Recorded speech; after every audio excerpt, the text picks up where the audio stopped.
Hi, I'm Marty Emko. In another of my experiments, this one is I did some pull-out quotes from my latest book. These are the nuggets that I think are of greatest value, roughly 10 minutes worth. I'm going to read them to you, and hopefully you'll find them of value. The name of the book is Baby Steps, with a ridiculously long subtitle, Doable Ways to Improve Your Life. Careers, relationship, procrastination, critical thinking, time management, and communication. Well, here are the 10 minutes worth of tips. Try using the traffic light rule. During an utterance's first 30 seconds, your light's green. During the next 30, it's yellow. The risk is growing that the person wishes you'd stop. And at the 1 minute mark, your light's red. Either ask a question or shut up. Accept your basic personality. For improvement, tweak. What are you naturally good at and enjoy? What are you bad at? Sure, if you're terrible at something crucial like reading, you're going to want to work to improve it. But otherwise, accept your basic self, do activities that play to your strengths, and make only tweaks to improve. Keep your life simple. Develop routines. Write your to-dos and check the list often. Don't buy a lot of stuff. Keep your investments in one place, for example, a Vanguard All-in-One Fund or BlackRock LifePath Fund. I often hear people say they don't have enough time to get everything done. Well, sometimes the problem is a boss with unrealistic expectations or a too complicated life. But many of my clients have found that the problem is internal to them. For one day, you might set your phone's timer to chime every 15 minutes and jot down what you are doing. That may make clear that you could be more purposeful. When you're procrastinating, use the few second start to get you rolling. What's the first few second task you need to do?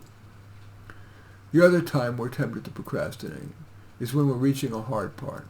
It can help to use the 1 minute struggle.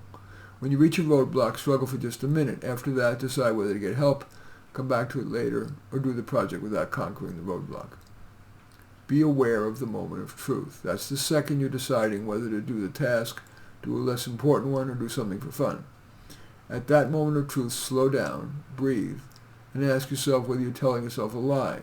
For example, that you'll feel like doing it later, or that you'll do the task better under pressure, or that you can get away with delaying or even not doing the task.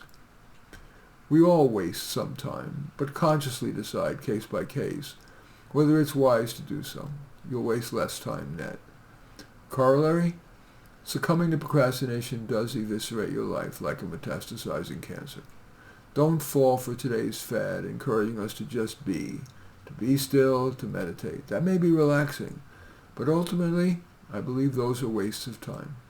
Think briefly, breathe, then act. Most successful, contented, less worried people's general modus operandi: ready, fire, aim, revise. Remember the cliched but true, time is our most valuable possession. It's comforting to be agreed with, so we tend to reject ideas that don't comport with our beliefs. If we're not to be hypocritical in lauding ideological diversity, be aware of what's called your confirmation bias and consider, like a statesman, assertions on their merits. Get good at Google searching. You might use Google's tutorial. Then read just brief descriptions of the first few search results. Only if one or more promise to be of real value should you click on it. Otherwise, revise your search term. Curate everything. Curate the people you spend time with. Spend more time with your favorites, less with others. Decide who to not spend any time with, including pruning ill-advised people from your life, even family members. We're told to not be judgmental, but I think we should be more judgmental. Judgment, discernment, is a hallmark of the civilized society. I think it's detrimental to us as individuals and as a society to venerate the uncritical acceptance of people, cultures, and arts. A word on giving wisely. Give to organizations that serve people with high potential to benefit and contribute that would otherwise not be able to do so. My favorite, high-achieving kids in poor schools.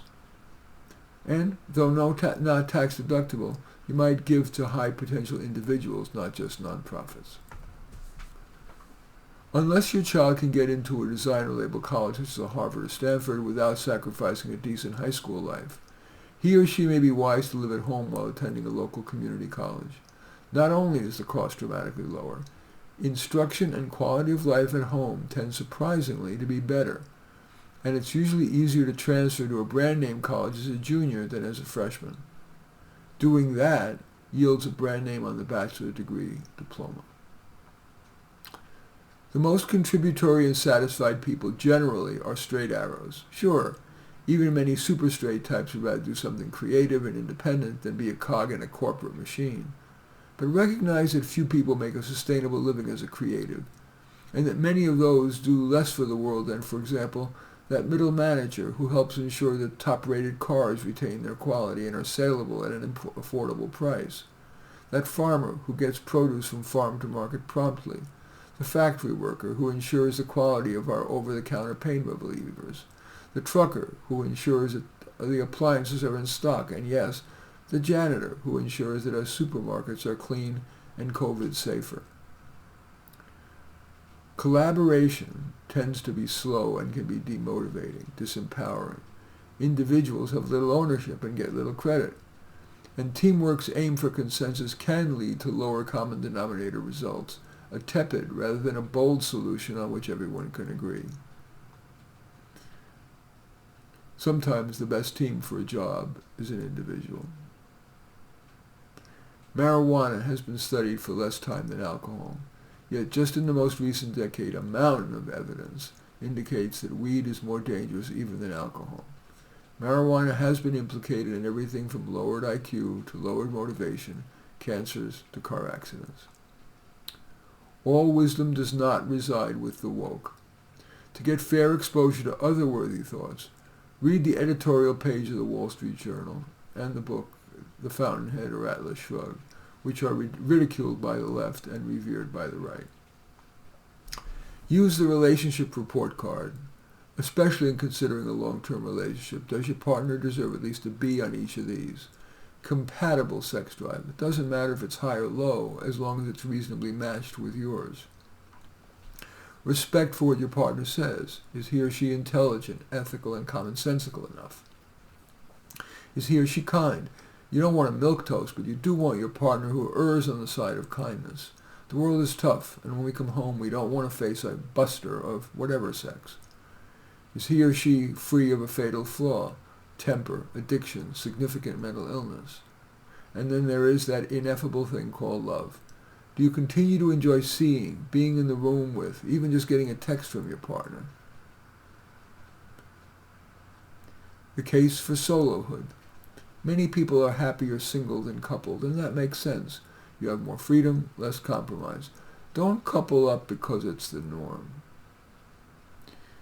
As a career counselor who's had many clients who have undergone traditional psychotherapy, while some benefited from said processing, more felt that while therapy gave some insight and catharsis, their life was no better, and their wallet was certainly thinner. They ended up doing better by following the advice of my father, a Holocaust survivor. Stop looking back. Take the next step forward.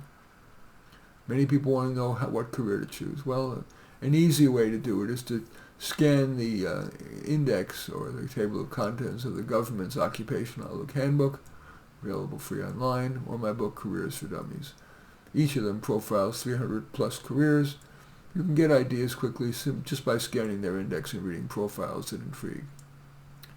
Often even wiser can be to simply use a personal connection as your career launchpad. A caring relative or friend may well give you a better job than you could have gotten in the open market, and that often leads to a more rewarding career than even the aforementioned approach. Merit. That's a messy word. It's hard to ascertain. Merit goes beyond what can be quantified. It's the overall benefit versus liabilities of an idea, product, service, or a person. That often requires subjective, qualitative assessment. Too often people avoid that messiness by relying too much on the quantitative or the black and white. For example, Pat graduated from Harvard, Lee graduated from no-name state, and Alex didn't go to college, so I'll just interview Pat. That can cause a suboptimal selection.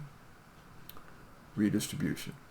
Policymakers and the media don't like to use that unvarnished term, redistribution, but every time we raise taxes to pay for programs for the poor, every time we make a service available to everyone without regard to whether they pay, like Medicare for all, it's redistributing from society's haves to its have-nots, independent of merit, sometimes inversely correlated with merit.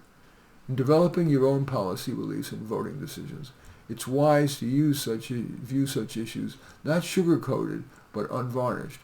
Redistribution is the unvarnished term. My parents warned me that anti-Semitism remains pervasive. I didn't believe it, but do now. For example, the media's disproportionate portrayal of Jews as crafty and money-hungry, the double standard by which Israel is judged compared with other nations, and reverse discrimination, college selection and hiring, which reduces the number of Jews. Seek ideological balance. The left has substantially taken over society's mind-molding vehicles, the schools, colleges, media, and even most churches, so you're likely getting the full dose of liberal and socialist ideology. Top executives, so you might want to, for example, read the Wall Street Journal, which is mainstream conservative, especially their editorial page, their op-eds and editorial page. Top executives unfairly get a bad rap. I've had many executives as clients, and counter to the colleges and media's portrayal of them, most of them work long hours and use their considerable intelligence and drive to bring good products to people at a fair price while being ethical with employees. When executives have to make layoffs to serve shareholders, mostly people like teachers, cops, social workers, not millionaires, who are saving for college or retirement, they're usually pained when they're making those layoffs. Corporations unfairly get a bad rap. Without corporations, I wouldn't have a keyboard to type this thing I wrote, a monitor to view it, and a website to promote it, a fine webcam that I'm talking to you on, $69, a microphone, $69, to make this YouTube of it. You, the reader, also need a monitor, a keyboard, or perhaps speakers. The chairs that you and I are sitting on were made by a corporation. I chose from dozens on Amazon, a corporation, to find a highly rated one I really like, $129. Corporations profit, it's a dirty word according to colleges unless it's the tuition or research overhead they charge, pays for employees to support their families and, as mentioned, to give a return to shareholders. Modally, people like you and me, not fat cats. For every millionaire shareholder, there are dozens of people just trying to stay afloat. And finally, I used as a pull-out quote my very favorite idea for improving the world. It's called super courses. Picture the millions of kids who take algebra. Now consider the full range of teachers they get, from terrific to terrible. Now imagine that all of them, high and low achievers from Afghanistan to Alabama to Zululand, could be taught by one of the world's most fascinating, effective, indeed transformational teachers online. And that course would be augmented by compelling images, videos, simulations, and gamification. And as its crowning attribute, not only would super courses individualize the pace of instruction, but thanks to machine learning it would branch the type of instruction based on the student's performance in the previous lesson's mini-quiz. The previous lesson's length, whether more auditory or visual, how much sugarcoating. I believe that the super course, as I've just described, is the breakthrough that education has long needed to live up to its promise. I consider it the most societally beneficial idea I have ever generated. My idea has been published in at least 4 prestigious publications. Might you be interested in making super courses a reality? In any event, those are the pull-out quotes from my book, Baby Steps. It's available on Amazon. It's cheap. I priced it as low as I can. I think it's $4 or $5, because I really care that it help you. In any event, I welcome your thumbs up and accept your thumbs down on this, as well as your honest review of it on Amazon, of the book. I look forward to your comments, and especially like it if you hit the share button below. Share on your social media so that my efforts can have broader impact. And I am flattered if you choose to subscribe to this channel. Certainly would welcome you checking out any of my 32 books. They're all on Amazon. Just search there on my name, Marty Nemko, N-E-M-K-O. And I like to end these podcasts with what I think is a quote that is particularly relevant for our times. Not by me, it came from a guy named Frank A. Clark. We find comfort among those who agree with us, growth among those who don't.